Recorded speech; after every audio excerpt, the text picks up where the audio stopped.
Hey guys, how's it going? It is December 21st, just a few days to Christmas.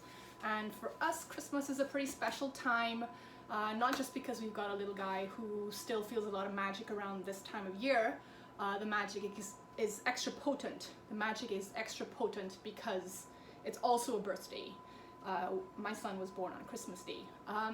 So, you know, the holidays are special. I do lots of baking. We look forward to just like indulging a little bit. And one thing we realized though is that I need to find some indulgences that are not sugar based because there's enough of that said holiday house that my son made at school. Anyway, so one thing that I love to make this year, we really discovered the cheesy crackers, and cheesy crackers are actually really easy to make. So I wanted to make some of them with you. Just because I'm so brilliant, I timed it so that I have some cheesy crackers ready to come out of the oven right now, so you can see what we're working towards. Oh yeah! Cheesy crackers, I don't know if you can see them. I know you cannot smell them, but they smell like baked potatoes with cheese, sour cream, butter, everything on it. So anyway, to me that's a really good smell. Anyway, so this is what we're going to be making, cheesy crackers. I got another batch in there that's going to come out soon. Anyway, super easy. I use my food processor, and I'm just going to like throw all the stuff in here real quick, get it whizzed up, and then we'll see where we go from there. So what I have first of all is flour. I'm going to share the amounts and stuff in the link to the website where I got this recipe, which I really enjoy. So you can check the details there. So anyway, we got flour, like a bit of cornstarch, got a little bit of salt. I'm gonna just do like a little quarter teaspoon or so. Then we also have cold butter. Cold butter. This is important for making crispy things like crispy pie dough, crispy crackers. And then I've got cheddar cheese, and I actually use a bit less cheddar cheese than the recipe calls for because they are so cheesy. So over the times of doing the recipe, I've kind of like experimented with pulling back on the cheese, just because if it tastes just as amazing with a little bit less, then let's do that. And then what I want to try today, usually I do them plain, just plain cheese. The last time I made them, these ones that just came out of the oven, I put onions, some dried green onions that I had dried over the summertime, which gave it that nice baked potato kind of smell, I think. And now I'm going to try some homegrown paprika. Look at that. I grew that paprika and we ground it, and it smells amazing. I didn't know paprika could smell like that. It's not spicy, it's more just for like the beautiful color and the flavor. So I'm going to put like almost a teaspoon in there. And I'm also going to put just a sprinkle of rosemary because rosemary is a pretty powerful flavor. It's delicious, but I don't want to overpower things. So now I'm just going to whiz this up in my food processor. Check it out. Lid.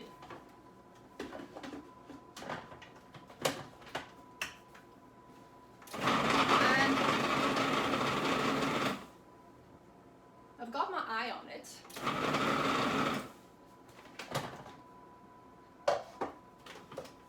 Because I actually don't want my butter to get warm in the process, and I don't want the chunks to get too small. You actually want to have fairly big chunks of butter, so it'll kind of look like that, still crumbly. Okay, so the next thing I want to do is I'm just going to put, I think it's 2 tablespoons of cold water. So cold, ice cold. I got ice in this cup of water, and I'm just going to dribble, sprinkle, ta-da, that over there. That's 1 and 2. Now you know what, yeah, I'm just going to put this back on.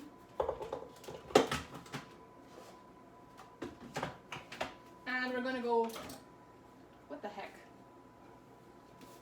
Look what I did. I took this blade out. We kind of need that. I thought that looked funny in there. Still need the blade. So I'm going to try and get them in there.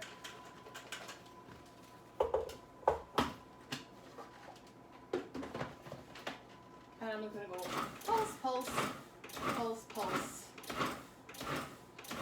And the idea is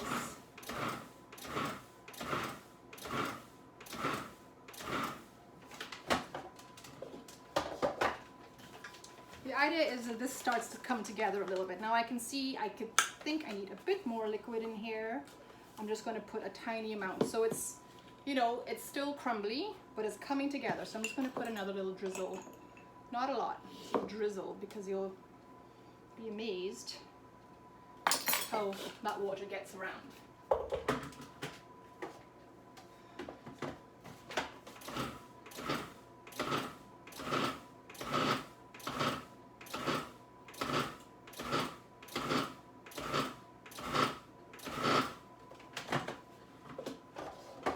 Again, I'm not running the motor because I don't want the butter to get hot or warm or melty or whatever. So, and then all I do is clean up as I go. I got my reused piece of plastic wrap. I keep these in a little Ziploc bag in the fridge so I can find them when I need them next. It's got a hole in it, but we'll be okay. So let's see. Now I can see with that little extra tablespoon of water, you see how the dough is starting to hold together. Sorry if my light is so bright. We don't have a lot of daylight today. It's quite a dreary day. And when I squeeze it, look, it holds together. But overall, you can see it's still quite crumbly, right? So I'm just going to get this, pour this out here into this plastic. Now they do recommend doing it in two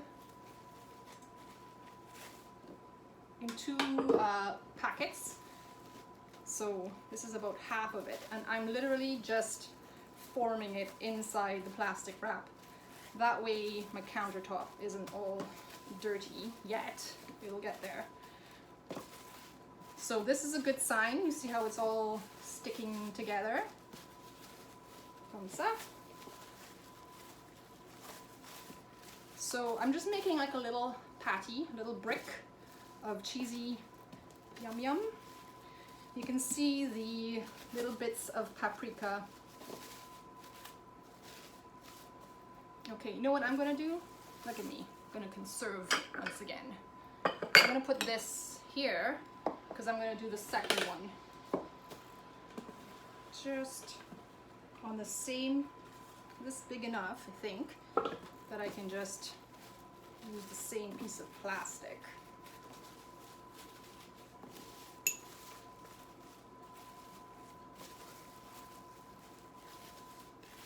To make my second little loaf of dough. And I think the reason, or this is what I understand, the reason is that when we are ready to roll our dough out to cut the crackers and put them in the oven, it's you want your butter and you want your cheese and your ingredients to be cold as it goes into the oven, or at least as cold as possible.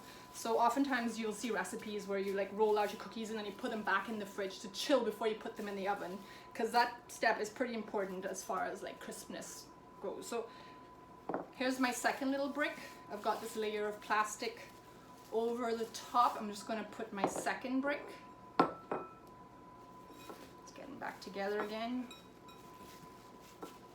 Form them up there. And so now I don't need a second piece of plastic. I'm just going to use that same one. They're stacked. They got a piece of plastic between them. And this now goes down the fridge like this, because he's got to chill, like I said. And there you go. You leave that. I think it's about half an hour. You're looking for it to be chilled. And then you roll it out, poke holes all over it, and that helps to let them not get puffy. And then pop them in a 350-degree oven for like 18 to 20 minutes. I think I have another batch that should be ready. Let's take a look. Oh yeah!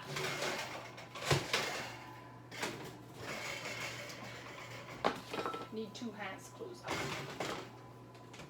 So, second batch of biscuits or crackers ready to roll. These guys, I just put them in a jar, put them up high, otherwise we would just sit there and just like eat the whole batch like in one sitting. Because they're so delicious. They're crispy, they're cheesy. Mmm. Oh, they're so good. Anyway, there's a savory treat alternative for you and your family. Wow, you can really taste the green onions in there. Oh my god, yummy. Yeah, give them a try.